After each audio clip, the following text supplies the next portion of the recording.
Hello welcome back to my channel Alfina an aesthetic lifestyle. അപ്പോൾ നമ്മൾ ഇന്ന് വന്നിരിക്കുന്നത് പുതിയൊരു അപ്ഡേറ്റുമായിട്ടാണ്. കീം 2026 അപ്ഡേറ്റുമായിട്ടാണ് വന്നിരിക്കുന്നത്. ആപ്ലിക്കേഷൻ സ്റ്റാർട്ട് ചെയ്തിട്ടുണ്ട്. എങ്ങനെയാണ് ഇത് ഗൂഗിളിൽ നിന്ന് നോക്കേണ്ടതെന്ന് പറഞ്ഞു തരാം.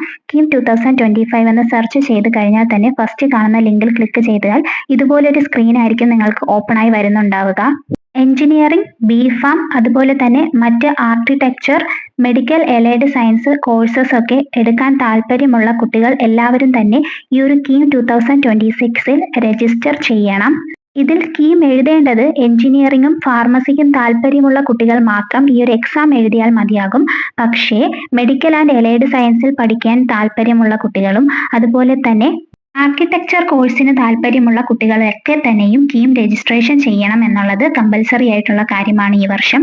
ഇങ്ങനെ ഒരു പുതിയ അപ്ഡേറ്റ് വന്ന കാര്യം എല്ലാവരും അറിഞ്ഞവർ അറിയാത്തവർക്ക് കൂടി ഷെയർ ചെയ്ത് കൊടുക്കുക. ഇത് നിങ്ങൾക്ക് ഓൺലൈനായിട്ട് തന്നെ ചെയ്യാൻ വേണ്ടി സാധിക്കുന്നതാണ്. നമ്മൾ മുന്നോടിയായിട്ട് തന്നെ ഈ ഒരു സൈറ്റിൽ വന്നിരിക്കുന്ന എല്ലാ കാര്യങ്ങളും വളരെ ക്ഷമയോടുകൂടി വായിച്ച് മനസ്സിലാക്കിയതിനു ശേഷം മാത്രം സ്വന്തമായി ഓൺലൈനിൽ അപ്ലൈ ചെയ്യാൻ നിൽക്കുന്ന കുട്ടികൾ ചെയ്യാൻ പാടുള്ളൂ. ജനുവരി 5 മുതൽ ജനുവരി 31 വരെയാണ് നിങ്ങൾക്ക് ഇതിലേക്ക് രജിസ്ട്രേഷൻ ചെയ്യാനുള്ള സമയം എന്ന് പറയുന്നത്. അതിനുശേഷം ഫെബ്രുവരി 7 വരെ നിങ്ങൾക്ക് ഡോക്യുമെന്റ്സ് അപ്ലോഡ് ചെയ്യാനുള്ള സമയമുണ്ട്. അഡ്മിറ്റ് കാർഡ് വന്നതിന് ശേഷം അത് ഡൗൺലോഡ് ചെയ്യേണ്ടത് 1 ഏപ്രിൽ മാസത്തിലാണ് നമുക്ക് എക്സാം വരുന്നത്. 13 മുതൽ 25 വരെയുള്ള പല ഡേറ്റുകളിലുമായിട്ടായിരിക്കും എഞ്ചിനീയറിംഗ് എൻട്രൻസ് എക്സാമിനേഷൻ വരുന്നുണ്ടാവുക. അതുമായി ബേസ് ചെയ്തിട്ടുള്ള അപ്ഡേറ്റ്സ് എല്ലാം ഓൺലൈനിൽ തന്നെ അറിയിക്കുന്നതായിരിക്കും കീം വെബ്സൈറ്റിൽ കൂടി തന്നെ. അതുപോലെ എക്സാം എത്ര മണിക്കൂറാണ്, എത്ര മണിക്കാണ്, അതുപോലെ എന്തൊക്കെയാണ് കൊണ്ടുപോകേണ്ടത്, അങ്ങനെയുള്ള പല കാര്യങ്ങളും ഇവിടെ കൊടുത്തിട്ടുണ്ട്. അതിനുശേഷമാണ് നിങ്ങൾ ഇതെല്ലാം മനസ്സിലാക്കിക്കൊണ്ട് വേണം ആപ്ലിക്കേഷൻ രജിസ്ട്രേഷൻ ചെയ്യേണ്ടത്. മാക്സിമം പ്രോസ്പെക്ടസ് എല്ലാം തന്നെ വായിച്ച് മനസ്സിലാക്കാൻ വേണ്ടി ശ്രദ്ധിക്കുക. ഓൺലൈനായിട്ട് അപ്ലൈ ചെയ്യാൻ അറിയാത്ത കുട്ടികൾക്ക് അക്ഷയയിൽ പോയും ഇത് അപ്ലൈ ചെയ്യാൻ വേണ്ടി സാധിക്കുന്നതാണ്. രജിസ്ട്രേഷൻ ചെയ്യേണ്ടത് ഒരു 5 സ്റ്റെപ്പിലൂടെയാണ്. ഡീറ്റെയിൽസ് എല്ലാം കൊടുക്കേണ്ടതായിട്ട് വരും. Name, date of birth, birth സർട്ടിഫിക്കറ്റിലുള്ള പേരും ഡേറ്റ് ഓഫ് ബർത്തും തന്നെ കൊടുക്കാൻ ശ്രദ്ധിക്കുക. അതുപോലെ തന്നെ സ്റ്റുഡൻറ്റിൻ്റെ അല്ലെങ്കിൽ പാരൻറ്റിൻ്റെ ഇമെയിൽ ഐഡിയോ നമ്പറോ ഒക്കെ ചോദിക്കും. ഇത് കറക്റ്റായിട്ട് തന്നെ കൊടുക്കുക. ഈ ഒരു ഇമെയിൽ ഐ ഡി അല്ലെങ്കിൽ നമ്പറിലേക്കായിരിക്കും SMS വരുന്നുണ്ടാവുക. അതുപോലെ നിങ്ങൾക്ക് പാസ്വേഡ് കൊടുക്കേണ്ടതായിട്ട് വരും. ആൽഫ ന്യൂമറിക് ആയിട്ടുള്ള പാസ്വേഡ് തന്നെ കൊടുക്കാൻ ശ്രദ്ധിക്കുക. ഇതെല്ലാം തന്നെ നിങ്ങൾ 2 വട്ടം ചെയ്യേണ്ടതായിട്ട് വരുന്നുണ്ട്. പാസ്വേഡ് കൊടുക്കുമ്പോൾ സ്മോൾ ലെറ്റേഴ്സും ക്യാപിറ്റൽ ലെറ്റേഴ്സും നമ്പറും ഉൾപ്പെടെ വേണം കൊടുക്കാനായിട്ട്. അതുപോലെ ഈ പാസ്വേഡ് നിങ്ങൾ സ്ക്രീൻഷോട്ട് എടുത്തെങ്കിലും സേവ് ചെയ്ത് വെക്കുക, സൂക്ഷിച്ചു വെക്കുക, എഴുതി മാറ്റി വെക്കുക. അതുപോലെ തന്നെ ആപ്ലിക്കേഷൻ നമ്പറും പാസ്വേഡൊക്കെ ഉപയോഗിച്ചിട്ട് വേണം നിങ്ങൾക്ക് മുന്നോട്ട് ലോഗിൻ ചെയ്ത് ഓരോ കാര്യങ്ങളും മനസ്സിലാക്കാൻ വേണ്ടത്. അതുകൊണ്ട് തന്നെ ഇതെല്ലാം വളരെ സൂക്ഷിച്ചു വെക്കാൻ വേണ്ടി ശ്രദ്ധിക്കുക കേട്ടോ. അതുപോലെ ഈ ഒരു പേജ് കഴിഞ്ഞ് നെക്സ്റ്റ് പേജിലേക്ക് വരുമ്പോൾ നിങ്ങൾ കൊടുത്തിട്ടുള്ള ഡീറ്റെയിൽസ് എല്ലാം കറക്റ്റ് ആണോ എന്ന് ചെക്ക് ചെയ്തിട്ട് വേണം അടുത്തൊരു പേജിലേക്ക് പോകേണ്ടതും അവിടെയുള്ള കാര്യങ്ങൾ കറക്റ്റായിട്ട് കൊടുക്കേണ്ടതും. എല്ലാം കൊടുത്തു കഴിയുമ്പോൾ നിങ്ങളുടെ മെയിൽ ID അല്ലെങ്കിൽ SMS ആയിട്ട് ഒരു OTP വരും. ഈ OTP എല്ലാം കൊടുത്ത് സബ്മിറ്റ് ചെയ്യേണ്ടതാണ്.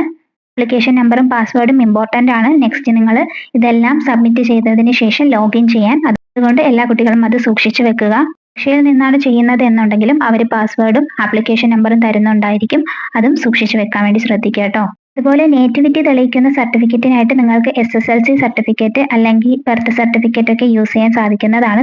CBSE സ്റ്റുഡൻസ് ആണെങ്കിൽ ബർത്ത് സർട്ടിഫിക്കറ്റ് അല്ലെങ്കിൽ പാസ്പോർട്ട് ഒക്കെ യൂസ് ചെയ്യാൻ വേണ്ടി സാധിക്കുന്നതാണ്. അതുപോലെ തന്നെ EWS കാറ്റഗറിയിലുള്ളവർക്കുള്ള ഫോം സെപ്പറേറ്റ് ആയിട്ടുണ്ട്. Fisherman category, defence, ex serviceman, അതുപോലെ നിങ്ങളുടെ കാറ്റഗറി ബേസ് ചെയ്തിട്ടുള്ള ഡിഫറൻറ്റ് ഫോമും അതിന് വേണ്ടിയിട്ടുള്ള ഡോക്യുമെന്റ്സ് വേണം നിങ്ങൾ അപ്ലോഡ് ചെയ്യാൻ വേണ്ടിയിട്ട്. അപ്ലോഡ് ചെയ്യാൻ ഫെബ്രുവരി 7 വരെ നിങ്ങൾക്ക് സമയമുണ്ട്. ഫസ്റ്റ് സ്റ്റെപ്പ് കഴിഞ്ഞാൽ നിങ്ങൾക്ക് വരുന്ന സെക്കൻഡ് സ്റ്റെപ്പ് എന്ന് പറയുന്നത് കോഴ്സ് സെലക്ഷൻ ആണ്. ഇപ്പോൾ എഞ്ചിനീയറിംഗ്, ഫാർമസിക്ക് താല്പര്യമുള്ള കുട്ടികളാണ് എന്നുണ്ടെങ്കിൽ കീമിൽ രജിസ്ട്രേഷൻ ചെയ്യുകയും കീം എക്സാം എഴുതുകയും വേണം. എന്നാൽ മെഡിക്കൽ, എലൈഡ് കോഴ്സസിലുള്ള സ്റ്റുഡൻസ് ആണ് എന്നുണ്ടെങ്കിൽ നിങ്ങൾ എഴുതേണ്ട എക്സാം നീറ്റ് ആണ്. പക്ഷെ നിങ്ങൾ കീമിൽ രജിസ്ട്രേഷൻ ചെയ്തിരിക്കണം. അതുപോലെ തന്നെ ആർക്കിടെക്ചർ കോഴ്സിലേക്ക് താല്പര്യമുള്ള കുട്ടികളാണെങ്കിൽ NATA എക്സാം ആണ് നിങ്ങൾ എഴുതേണ്ടത്. പക്ഷെ നിങ്ങൾ ഇവിടെ കീമിൽ രജിസ്ട്രേഷൻ ചെയ്തിരിക്കണം. അല്ലാത്ത പക്ഷം നിങ്ങൾക്ക് കേരളത്തിൽ തന്നെ സീറ്റ് കിട്ടാൻ ബുദ്ധിമുട്ടായിരിക്കും. ഈ എല്ലാ എക്സാമിനും കൂടി നിങ്ങൾക്ക് രജിസ്ട്രേഷൻ ചെയ്യണം എന്നുണ്ടെങ്കിൽ നിങ്ങളുടെ കോഴ്സിന്റെ ഫീയിൽ ഡിഫറൻസ് വരും. എല്ലാം കൂടി നിങ്ങൾ കൊടുക്കുകയാണ് എന്നുണ്ടെങ്കിൽ ഫീസ് കൂടുതലായിരിക്കും കേട്ടോ. ഫീസ് സ്ട്രക്ചർ ഒക്കെ നമുക്ക് മുന്നോട്ട് പോകുമ്പോൾ പറയാം. ഇതിൽ നിങ്ങൾക്ക് വേണ്ട ഏത് ഡിസ്ട്രിക്റ്റിലാണോ എക്സാം സെന്റർ വേണ്ടത് അത് നിങ്ങൾ കൊടുക്കേണ്ടതാണ്. മാക്സിമം 8 ഡിസ്ട്രിക്റ്റ് കൊടുക്കേണ്ടതായിട്ട് വരുന്നുണ്ട്. ഏറ്റവും പ്രയോറിറ്റി ഉള്ള ഡിസ്ട്രിക്റ്റ് ആദ്യം കൊടുക്കാൻ വേണ്ടി ശ്രദ്ധിക്കുക കേട്ടോ. അത് കഴിഞ്ഞ് ഓരോ പേജ് കഴിയുമ്പോൾ സേവ് ആൻഡ് പ്രൊസീഡ് കൊടുക്കണം. പേജിൽ നിങ്ങളുടെ നേറ്റിവിറ്റി ചോദിക്കാം, ആധാർ നമ്പർ ചോദിക്കാം, ഫാദറിന്റെയും മദറിന്റെയും ഡീറ്റെയിൽസും കമ്മ്യൂണിറ്റിയും കാസ്റ്റും ഒക്കെ ചോദിക്കാം. മൊബൈൽ നമ്പർ, അഡ്രസ്സ് ഒക്കെ ചോദിക്കാം. മാരീഡ് ആയിട്ടുള്ള ആൾക്കാരാണെന്നുണ്ടെങ്കിൽ നിങ്ങൾക്ക് വീട്ടിലെ അഡ്രസ്സും അതുപോലെ മാരീഡ് ആയിട്ടുള്ള വീട്ടിലെ അഡ്രസ്സും ഒക്കെ കൊടുക്കാൻ വേണ്ടി സാധിക്കുന്നതാണ്. നിങ്ങളുടെ അഡ്രസ്സായിട്ട് ആധാറിലുള്ള അഡ്രസ്സ് തന്നെ കൊടുക്കാൻ വേണ്ടി ശ്രദ്ധിക്കുക കേട്ടോ. അതിന് സേവ് ചെയ്യുക. അതുപോലെ ഇനി +2 എഴുതാൻ നിൽക്കുന്ന കുട്ടിയാണോ, അത് ഓൾറെഡി എക്സാം എഴുതിയ കുട്ടിയാണോ, അതുപോലെ കീം ഓൾറെഡി അപ്ലൈ ചെയ്ത് എഴുതിയിട്ട് സെക്കൻഡ് ടൈം എഴുതുന്നതാണോ എന്നുള്ള പല ഡീറ്റെയിൽസും ചോദിക്കുന്നതായിരിക്കും. അതൊക്കെ നിങ്ങൾ ഏത് രീതിയിലാണ് കൊടുത്തിട്ടുള്ളത് എന്ന് മനസ്സിലാക്കി തന്നെ കൊടുക്കാൻ വേണ്ടി ശ്രദ്ധിക്കുക. അതുപോലെ നിങ്ങളുടെ സെക്കൻഡ് ലാംഗ്വേജ് ചോദിക്കുകയാണ് എന്നുണ്ടെങ്കിൽ അതും കൊടുക്കാൻ വേണ്ടി ശ്രദ്ധിക്കുക. നിങ്ങളുടെ റിസർവേഷൻ മനസ്സിലാക്കാൻ വേണ്ടി EWS ആണോ ജനറൽ കാറ്റഗറി ആണോ അതെല്ലാം നോക്കുക. അത് ബേസ് ചെയ്തിട്ടുള്ള സർട്ടിഫിക്കറ്റ്സ് ഒക്കെ അപ്ലോഡ് ചെയ്യാൻ വേണ്ടി ശ്രദ്ധിക്കുക. EWS ആണെങ്കിൽ വില്ലേജ് ഓഫീസറിൽ നിന്നും കിട്ടിയിട്ടുള്ള സർട്ടിഫിക്കറ്റ് അപ്ലോഡ് ചെയ്യുക. ജനറൽ ആണ് എന്നുണ്ടെങ്കിൽ റിസർവേഷൻ ഉണ്ടായിരിക്കുന്നതല്ല. അതുപോലെ അച്ഛൻ്റെയും അമ്മയുടെയും കമ്മ്യൂണിറ്റി ഏതാണെന്ന് ചോദിക്കുന്നുണ്ടാകും. അതെല്ലാം കറക്റ്റായിട്ട് കൊടുക്കാൻ വേണ്ടി ശ്രദ്ധിക്കുക. ഇന്റർകാസ്റ്റ് മാരേജിലുള്ള അതിലേതെങ്കിലും ഒരാൾ SCയോ STയോ ആണ് എന്നുണ്ടെങ്കിൽ അത് തെളിയിക്കുന്ന സർട്ടിഫിക്കറ്റ് നിങ്ങൾ കൊടുക്കേണ്ടതാണ്. ഈഴവ, മുസ്ലിം ഇവരൊക്കെ നോൺ ക്രീമി ലെയർ സർട്ടിഫിക്കറ്റ് ആണ് കൊടുക്കേണ്ടത്. ഇതെല്ലാം വാലിഡിറ്റി ഉള്ളതായിരിക്കണം. വാലിഡിറ്റി കഴിഞ്ഞത് നിങ്ങൾക്ക് അപ്ലോഡ് ചെയ്യാൻ വേണ്ടി സാധിക്കുന്നതല്ല. അങ്ങനെ ചെയ്യാതിരിക്കുക, എറർ വരുന്നതായിരിക്കും കേട്ടോ. അതിൽ തന്നെ diploma, home nurse, ex serviceman, defence ഇവർക്കൊക്കെ തന്നെ ഡിഫറെന്റ് ഫോം ഒക്കെ ആയിരിക്കും.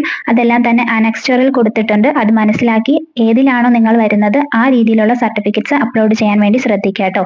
NCC ആണ് എന്നുണ്ടെങ്കിൽ ബേസ് ചെയ്തിട്ടുള്ളതെല്ലാം പ്രിന്റ് എടുത്ത് നിങ്ങൾ കൺസേൺഡ് ജില്ലാ ഓഫീസറിലേക്ക് പ്രിന്റ് എടുത്ത് അയക്കേണ്ടതായിട്ടൊക്കെ ഉണ്ട്. അതെല്ലാം തന്നെ നമ്മുടെ ഈ ഒരു നോട്ടിഫിക്കേഷന് കൊടുത്തിട്ടുണ്ട്. വളരെ വ്യക്തമായിട്ട് മനസ്സിലാക്കുക. ഡിസബിലിറ്റി ഉള്ള സ്റ്റുഡൻസ് ആണ് എന്നുണ്ടെങ്കിൽ നിങ്ങൾക്ക് UD ID കാർഡ് അപ്ലോഡ് ചെയ്യേണ്ടതായിട്ട് വരുന്നുണ്ട്. മൈനോറിറ്റി കോട്ട സ്റ്റുഡൻസ് ആണ് എന്നുണ്ടെങ്കിൽ അത് ക്രിസ്ത്യൻ ആണോ മുസ്ലിം ആണോ ഏത് മൈനോറിറ്റിയിൽ വരുന്നതാണോ അത് ബേസ് ചെയ്തിട്ടുള്ള സർട്ടിഫിക്കറ്റ് വില്ലേജ് ഓഫീസറിൽ നിന്നും വാങ്ങി അപ്ലോഡ് ചെയ്യേണ്ടതാണ്. NRI ബേസ് ചെയ്തിട്ടുള്ളതും അതുപോലെ തന്നെ നിങ്ങളുടെ വേണ്ട സർട്ടിഫിക്കറ്റ്സ് എല്ലാം അപ്ലോഡ് ചെയ്യേണ്ടതാണ്. ഈ ഓരോ കാറ്റഗറിക്കും എന്തൊക്കെ സർട്ടിഫിക്കറ്റ് ആണ് വേണ്ടത് എന്നുള്ളത് വളരെ വ്യക്തമായി തന്നെ പ്രോസ്പെക്ടസിൽ കൊടുത്തിട്ടുണ്ട്. അതുപോലെ നിങ്ങളുടെ ഇൻകം സർട്ടിഫിക്കറ്റും കൊടുക്കേണ്ടതാണ്. ഇൻകം കുറവുള്ള കുട്ടികൾ എല്ലാം തന്നെ ഇൻകം സർട്ടിഫിക്കറ്റ് കറക്റ്റ് ആയിട്ടുള്ളത് കൊടുത്തു കഴിഞ്ഞാൽ ട്യൂഷൻ ഫീസിൽ നിങ്ങൾക്ക് ഇളവ് വരുന്നതായിരിക്കും കേട്ടോ. നിങ്ങളുടെ ജില്ല ഏതാണ്, വില്ലേജ് ഏതാണ്, താലൂക്ക് ഏതാണ് ഇതൊക്കെ ചോദിക്കും. ഇതെല്ലാം കറക്റ്റ് ആയിട്ട് കൊടുക്കുക. പേജ് കഴിയുമ്പോഴും എല്ലാം കറക്റ്റ് ആണോ എന്ന് ചെക്ക് ചെയ്ത് സേവ് ചെയ്ത് മുന്നോട്ട് പോവുക. എന്തെങ്കിലും തെറ്റുണ്ട് എന്നുണ്ടെങ്കിൽ അത് അപ്പോൾ തന്നെ എഡിറ്റ് ചെയ്ത് മുന്നോട്ട് പോകാൻ കൂടി ഒന്ന് ശ്രദ്ധിക്കുക കേട്ടോ. ഇനി നിങ്ങളുടെ അക്കൗണ്ട് ഡീറ്റെയിൽസ് കൊടുക്കേണ്ടതായിട്ട് വരും. ഇപ്പോൾ ബാങ്ക് അക്കൗണ്ട് ഉള്ള സ്റ്റുഡൻസ് ആണ് എന്നുണ്ടെങ്കിൽ സ്റ്റുഡൻസിന്റെ തന്നെ ബാങ്ക് അക്കൗണ്ട് കൊടുക്കാം. അല്ലാത്ത പക്ഷം പാരന്റിന്റെ ബാങ്ക് അക്കൗണ്ട് കൊടുക്കാവുന്നതാണ്. അതുപോലെ കറക്റ്റ് ആയിട്ട് IFSC കോഡ് എല്ലാം തന്നെ കൊടുക്കുക. ഇതെല്ലാം 2 വട്ടം തന്നെ ചെയ്യേണ്ടതാണ്. സേവ് ചെയ്യുക. എല്ലാം പ്രിവ്യൂ ചെയ്ത് കറക്റ്റ് ആണോ എന്ന് നോക്കുക, എഡിറ്റ് ചെയ്യുക, സേവ് ചെയ്യുക. ചെക്ക് ബോക്സിലൊക്കെ ടിക്ക് കൊടുക്കേണ്ടതൊക്കെ ടിക്ക് കൊടുക്കുക. ദെൻ സേവ് ചെയ്ത് ഫൈനലൈസ് ചെയ്യുക. പിന്നെ ഒരു പോപ്പപ്പ് വിൻഡോ ആയിരിക്കും വരുന്നത്. എന്തെങ്കിലും മോഡിഫിക്കേഷൻ ഉണ്ടെങ്കിൽ നിങ്ങൾക്ക് ചെയ്യാവുന്നതാണ്. അത് കഴിഞ്ഞ് എന്തെങ്കിലും ഓൾറെഡി നിങ്ങൾ സബ്മിറ്റ് ചെയ്തതിൽ എന്തെങ്കിലും തെറ്റ് വന്നിട്ടുണ്ട് എന്നുണ്ടെങ്കിൽ പിന്നെ അത് കീമിലേക്ക് മെയിൽ അയച്ചു കൊടുത്തതിന് ശേഷം മാത്രമേ നമുക്കത് ശരിയാക്കി എടുക്കാൻ വേണ്ടി സാധിക്കുകയുള്ളൂ. ചെയ്തു കഴിഞ്ഞാൽ നമ്മളിനി പേയ്മെന്റ് ആണ് ചെയ്യേണ്ടത്. രജിസ്ട്രേഷൻ ഫീ കൊടുക്കേണ്ടതായിട്ട് വരുന്നുണ്ട്. ഓൺലൈനായിട്ട് തന്നെ നമുക്ക് പേയ്മെന്റ് ചെയ്യാൻ വേണ്ടി സാധിക്കുന്നതാണ്. പ്രൊസീഡ് ടു പേ എന്ന് പറയുന്ന ഒരു ഓപ്ഷനിൽ കൊടുത്തു കഴിഞ്ഞാൽ നിങ്ങളിപ്പോൾ എഞ്ചിനീയറിംഗ് ആണെങ്കിൽ 925 രൂപയാണ് വരുന്നുണ്ടാവുക. SC കാറ്റഗറിക്കാണ് എന്നുണ്ടെങ്കിൽ 400 രൂപയും ST കാറ്റഗറിക്കൊന്നും തന്നെ ഇതിന് ഫീ ആവുന്നില്ല. BPharmനും 925 രൂപയാണ്. ആർക്കിടെക്ചറിനാണെങ്കിൽ 650, മെഡിക്കൽ ആൻഡ് എലൈഡ് ഹെൽത്ത് സയൻസിനും 650 രൂപയാണ് വരുന്നത്. BPharm SC കാറ്റഗറിക്ക് 400 രൂപയും ആർക്കിടെക്ചറിന് 260, മെഡിക്കൽ ആൻഡ് എലൈഡ് ഹെൽത്ത് സയൻസിന് 260 രൂപയുമാണ് ഈ ഒരു ഫീസ് നിങ്ങൾ അടയ്ക്കുക. എഞ്ചിനീയറിംഗിനും BPharmനും ഒരുമിച്ചാണ് കൊടുക്കുന്നത് എന്നുണ്ടെങ്കിൽ SC കാറ്റഗറി ആണെങ്കിൽ ടോട്ടൽ 400 + 400 800 രൂപ അടയ്ക്കേണ്ടതായിട്ട് വരുന്നതായിരിക്കും കേട്ടോ. ഇത് credit card, net banking, debit card use ചെയ്ത് പേയ്മെന്റ് ചെയ്യാൻ വേണ്ടി സാധിക്കുന്നതാണ്. കൊടുത്തു കഴിഞ്ഞാൽ ട്രാൻസാക്ഷൻ സക്സസ്ഫുൾ എന്ന് കാണിക്കുന്നതുമാണ്. വൈറ്റ് ബാക്ക്ഗ്രൗണ്ട് ഉള്ള ഫോട്ടോ വേണം അപ്ലോഡ് ചെയ്യാനായിട്ട്. JPG ഫോർമാറ്റിൽ 150x200 പിക്സൽ ഫോർമാറ്റിലാണ് വരുന്നത്. 15 KB to 100 KB വരെയാണ് ഇതിൽ വരാൻ വേണ്ടിയുള്ള സാധ്യത എന്ന് പറയുന്നത്. അതുപോലെ നിങ്ങളുടെ സിഗ്നേച്ചർ എത്ര സൈസിൽ വരണം, ഫയൽ സൈസ് എങ്ങനെയാണ്, ഇതിന്റെ എല്ലാം പിക്സൽ സൈസ് ഉൾപ്പെടെ നോട്ടിഫിക്കേഷനിൽ കൊടുത്തിട്ടുണ്ട്. ഡോക്യുമെന്റ്സ് എല്ലാം PDF ആയിട്ടാണ് അപ്ലോഡ് ചെയ്യേണ്ടത്. 10 KB to 500 KB വരെയുള്ള രീതിയിലാണ് അപ്ലോഡ് ചെയ്യേണ്ടത്. 2 പേജസ് ഒക്കെ ഉള്ള ഡോക്യുമെന്റ് ആണ് എന്നുണ്ടെങ്കിൽ കംപ്രസ് ചെയ്ത് ഒറ്റ പേജ് ആക്കി വേണം PDF ആയിട്ട് അപ്ലോഡ് ചെയ്യേണ്ടത്. എല്ലാത്തിന്റെയും ഒറിജിനലും അതിന്റെ സോഫ്റ്റ് കോപ്പി വെച്ചിട്ട് വേണം നിങ്ങളത് അപ്ലോഡ് ചെയ്യാനായിട്ട്. ബ്ലർഡ് ആയിട്ടുള്ള ഒരു ഡോക്യുമെന്റ്സും അപ്ലോഡ് ചെയ്യാതിരിക്കുക. അതുപോലെ തന്നെ ഫോട്ടോയിൽ ഡേറ്റോ പേരോ ഒന്നും പാടില്ല. ഫോട്ടോ മാത്രമായിട്ട് വേണം നിങ്ങൾ അപ്ലോഡ് ചെയ്യേണ്ടത്. വളരെ ക്ലാരിറ്റി ഉള്ള ഫോട്ടോ തന്നെയാണ് നിങ്ങൾ അപ്ലോഡ് ചെയ്യേണ്ടത് കേട്ടോ. Certificate certificate, SSLC birth certificate, voter ID, non creamy layer certificate, community base ചെയ്തിട്ടുള്ള സർട്ടിഫിക്കറ്റ് എല്ലാം തന്നെ അപ്ലോഡ് ചെയ്യേണ്ടതാണ്. February 7 വരെ ഈ ഒരു ഡോക്യുമെന്റ്സ് എല്ലാം അപ്ലോഡ് ചെയ്യാനുള്ള സമയമുണ്ട്. ഫയലിൽ സ്റ്റാർ ആയിട്ട് കൊടുത്തിരിക്കുന്ന എല്ലാം തന്നെ നിങ്ങൾ ഫില്ല് ചെയ്യണം എന്നുള്ളത് കമ്പൽസറി ആണ് കേട്ടോ. ഫില്ല് ചെയ്തതെല്ലാം ഒന്നുകൂടി റീചെക്ക് ചെയ്തതിന് ശേഷം മാത്രം സബ്മിറ്റ് കൊടുത്താൽ മതിയാകും. സബ്മിറ്റ് കൊടുത്തതിന് ശേഷം നിങ്ങൾക്ക് ഇത് പ്രിന്റ് എടുത്ത് വെക്കാവുന്നതാണ്. അതുപോലെ തന്നെ ഇത് നിങ്ങൾക്ക് ഡൗൺലോഡ് ചെയ്ത് വെക്കാൻ വേണ്ടി സാധിക്കുന്നതുമാണ് കേട്ടോ. ഇതിലായിരിക്കും നമ്മുടെ കീം എക്സാം വരുന്നുണ്ടാവുക. നെക്സ്റ്റ് അപ്ഡേറ്റുമായിട്ട് നമുക്ക് ഉടനെ തന്നെ കാണാം.